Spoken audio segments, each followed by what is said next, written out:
ग्रहों का अनुकूल परिवर्तन निश्चित रूप से आपको जीवन में धन का लाभ, सुखों की वृद्धि तथा बड़े परिवर्तन कराता है। ये बड़े परिवर्तन आपके जीवन को बदलने वाले होते हैं, संपूर्ण लाभ की प्राप्ति कराने वाले होते तथा सफलता देने वाले होते। जय श्री गणेश, नमस्कार। मैं आचार्य संजय द्विवेदी। मेरे समस्त प्रबुद्ध दर्शकों का मेरे चैनल पर हार्दिक स्वागत है। आज मैं कन्या राशि का अगस्त माह का मासिक राशिफल लेकर आपके सम्मुख उपस्थित हूँ। अगस्त माह कन्या राशि के जातकों के लिए किस प्रकार का होगा, किस प्रकार के लाभ मिलेंगे, कौन सा भाव प्रबल हो रहा, कहाँ आप कितना लाभ ले सकते हैं, कहाँ पर समस्या आ सकती है, उसका क्या निराकरण। प्रत्येक भाव के अनुसार आपके लाभ के परिप्रेक्ष्य में, आपके धन के परिप्रेक्ष्य में, स्वास्थ्य, शिक्षा, ज्ञान, संतान के परिप्रेक्ष्य में तथा भाग्य का कितना साथ मिलने वाला है, कार्यक्षेत्र कैसा रहने वाला है, संपूर्ण विश्लेषण मैं पूर्ण तर्क के साथ करने जा रहा हूँ। प्रिय दर्शकों, ये राशिफल आपके चंद्र राशि पर आधारित है। जिन जातकों का कन्या लग्न है उनको भी राशिफल अवश्य देखना चाहिए। कन्या राशि बुध की राशि है।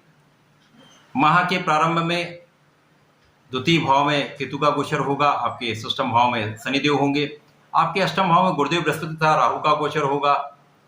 यहाँ पर आपके एकादश भाव में सूर्यदेव होंगे तथा आपके द्वादश भाव में त्रिग्रही योग का निर्माण होगा। यहाँ पर मंगल, बुध तथा शुक्राचार्य होंगे।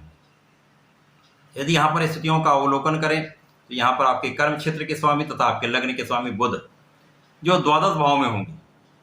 द्वादश भाव एक त्रिक भाव है, नकारात्मक भाव है, डेप्रिसिएशन का भाव है, क्षय का भाव है, निश्चित रूप से ये व्यय का भाव है। तो यहाँ पर आपकी स्वास्थ्य समस्याएं बढ़ सकती हैं, कुछ मौसम के रोग हो सकते हैं, स्किन से संबंधित कुछ रोग हो सकते हैं तथा यहाँ पर कार्य क्षेत्र में कहीं न कहीं कुछ समस्याएं उत्पन्न हो सकती हैं। यद्यपि यहाँ पर त्रिग्रही योग है, यहाँ पर आपके धन भाव के स्वामी भी हैं, मंगल भी हैं।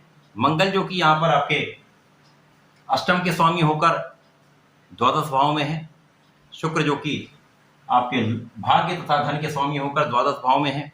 तो निश्चित रूप से प्रारंभिक समय में आपकी स्थिति अत्यंत समस्याग्रस्त है।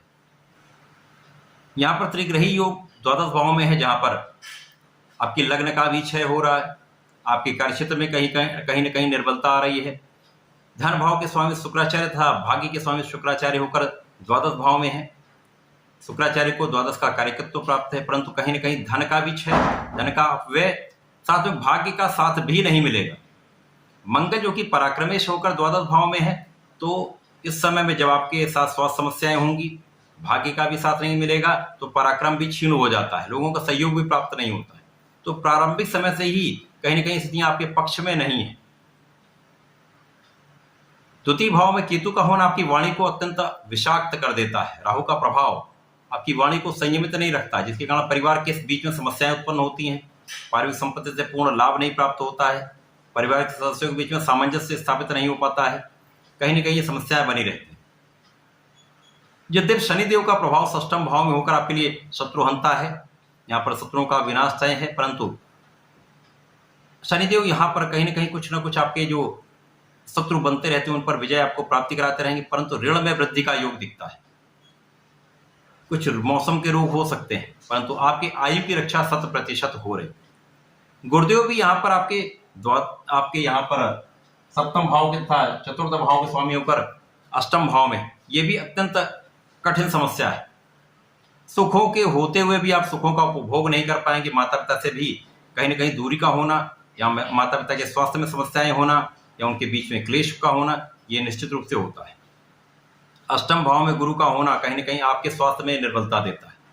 यद्यपि यहाँ पर आपकी रक्षा होगी, परंतु 100% यहाँ पर आपके शारीरिक स्वास्थ्य की समस्या रहती है। तो यहाँ पर बहुत ध्यान देने की आवश्यकता होगी। अपने जीवन शैली को परिवर्तित करना होगा, अपने खाने पीने पर आपको नियंत्रण रखना होगा। यदि आप ऐसा करेंगे तो बहुत कुछ आपको लाभ मिलने वाला है। सूर्यदेव का प्रभाव यहाँ पर द्वादश के स्वामी होकर आपके लाभ भाव में, तो कहीं न कहीं व्यय आप करेंगे, परंतु कुछ लाभ की वृद्धि भी होगी, लाभ प्राप्ति भी होगी। आपके संतान का पक्ष बलवान होगा, संतान से भी सुख मिलेगा, शिक्षा ज्ञान से आपको लाभ निश्चित रूप से मिलने वाला। बुद्धि का भाव आपका प्रबल है। पहला परिवर्तन शुक्राचार्य का है। शुक्राचार्य जुलाई से ही वक्री अवस्था में आ जाएंगे। वक्री अवस्था में आने के पश्चात ये 7 अगस्त को कर्क राशि में प्रवेश कर जाएंगे, जहां पर सूर्य और शुक्राचार्य का आपसी संयोग बनेगा। अब यहाँ पर धन का भाव आपका प्रबल होने लगेगा, धन की वृद्धि 100% होने लगेगी, भाग्य का साथ भी आपको मिलने लगेगा। यहाँ पर संतान का पक्ष भी बलवान हो जाएगा, शिक्षा ज्ञान का आप पूर्ण लाभ ले पाएंगे। तो ये समय फिर आपके लिए अनुरूप होने लगेगा। सूर्य का परिवर्तन द्वादश भाव में हो जाएगा 17 अगस्त को। जब ये द्वादश भाव में प्रवेश करेंगे तो यहाँ पर चतुर्ग्रहियों का निर्माण होगा, जहाँ पर लाभ के स्वामी चंद्रमा भी होंगे। तो कहीं ना कहीं पुनः समस्याएं उत्पन्न होंगी। यद्यपि यहाँ पर सूर्य जाकर आपके बलों को बढ़ाने वाले होंगे, आपको कानूनी समस्या में विजय दिलाने वाले होंगे, बहुत सारे कष्टों से आपको बचाने वाले होंगे, रोगों से बचाने वाले होंगे, परंतु समस्याएं, विरोध तो 100% होने का योग बनता है, अपयश का योग बनता है। इसके पश्चात मंगल का राशि परिवर्तन द्वादश भाव से लग्न में हो जाए। अब यहां से बहुत सारे परिवर्तन होंगे, ये परिवर्तन बड़े होंगे, ये परिवर्तन आपके जीवन को सुचारू रूप से चलाने वाले होंगे। जहां पर पराक्रमेश मंगल आपके लग्न में आ जाएंगे, तो लग्न में आने के पश्चात आपकी ऊर्जा का प्रवाह बढ़ जाएगा, आप में शक्ति संचार हो जाएगा, आपकी क्षमता बढ़ जाएगी, सामर्थ्य में वृद्धि हो जाएगी। मंगल का प्रभाव आपके सुखों को बढ़ाने वाला होगा, माता के स्वास्थ्य में जो समस्याएं चल रही थी उनको सुधारने वाला होगा। साथ ही साथ यहाँ पर मंगल का प्रभाव जो कहीं ना कहीं सप्तम की निर्बलता प्राप्त हो रही, वहां पर कुछ समस्याओं को कम करने का कार्य करेगा। मंगल का प्रभाव आपको शारीरिक कष्टों से बचाने वाला होगा। मंगल और गुरु का आपसी संबंध बन जाएगा, जहां पर कहीं ना कहीं मंगल की राशि में बैठकर गुरुदेव आपको यहाँ पर लाभ देंगे। यहाँ पर आपके कार्य क्षेत्र में कुछ निरंतरता आ जाएगी, कार्यक्षेत्र में प्रगति होने लगेगी, लाभ वृद्धि हो जाएगी। तो 19 अगस्त के पश्चात जीवन में कुछ सकारात्मक परिवर्तन होंगे, जिसके कारण आपको इस माह का कुछ लाभ मिलेगा। परंतु समस्याएं इस माह में निश्चित रूप से हैं, इन समस्याओं से आपको जूझना अवश्य पड़ सकता है, परंतु यदि आप कुछ ध्यान देंगे तो लाभ की प्राप्ति भी होने वाली है। कन्या राशि के जातकों के लिए निश्चित रूप से प्रतिदिन श्री गणपति महाराज के शरण में रहकर संकरनाशन श्री गणेश स्तोत्रम का पाठ करना चाहिए।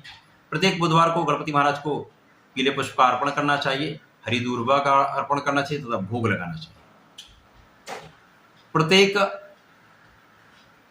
बुधवार को यदि आप भगवान शिव पर, क्योंकि श्रावण माह चल रहा है, यहाँ पर मीठे पान का अर्पण करते हैं तो आप समस्त समस्याओं से भी बच जाएंगे, कष्टों से भी बचेंगे, जीवन में स्थिरता आ जाए। तो ऐसा करके इसका लाभ लें। धन्यवाद, नमस्कार।